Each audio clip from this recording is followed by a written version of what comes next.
একদম বিকাল হয়ে পড়েছে। তো আমরা বন্ধুরা সবাই রাস্তায় দাঁড়িয়ে পড়েছে, কিন্তু আমি এখনো বাড়ি থেকে বেরাইনি। চলো বেরোতে হবে, আর আমরা এখন একটা জায়গায় যাব। কোথায় যাবো? বনেশ্বরপুর। হ্যাঁ একদম, ওইখানে হচ্ছে মেলা। তো মেলার জন্য আমরা সব বন্ধুরা ডিসাইড করলাম যে চলো তাহলে যাওয়া যাক।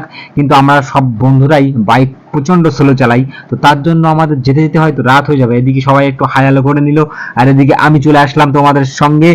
তারই পরে আমরা বেরিয়ে পড়লাম সেই বানেশ্বরপুর মেলার উদ্দেশ্যে। চলো তাহলে আস্তে আস্তে যাওয়া যাক, আর বাইক সবাই আস্তে চালানোটাই বেটার। আমরা যেমন আস্তে আস্তে যাই, তার জন্য আমাদের রাত হয়ে যাবে। আর সঙ্গে আমাদের দেখতে পেলাম একটা রথ, কত সুন্দর লাগছিল। ভেবেছিলাম একটু এখানে দাঁড়াবো, বাট আমরা এখানে দাঁড়াতে পারলাম না। দাঁড়াতে গেলে অনেক রাত হয়ে যেত, আর যদিও আমরা যেতে যেতে হয়তো রাতই হয়ে যাবে। তো তারপরে আমরা চলে আসলাম ভবানীপুরে, আর ভবানীপুরে দেখলাম এইখানে একটা সুন্দর মেলা হচ্ছে। যদিও এই মেলাটা আমরা দাঁড়াবো না, কারণ এইখানে দাঁড়ালে পরে আমাদের ওইখানে যেতে অনেক লেট হয়ে যাবে, আর আমরা আবার তাড়াতাড়ি বাড়ি চলে আসতে হবে। তো যাই হোক, আমরা দেরি না করে আমরা সোজা আমাদের গন্তব্যস্থলে পৌঁছে গেছি। আমরা বানেশ্বরপুর চলে এসেছি।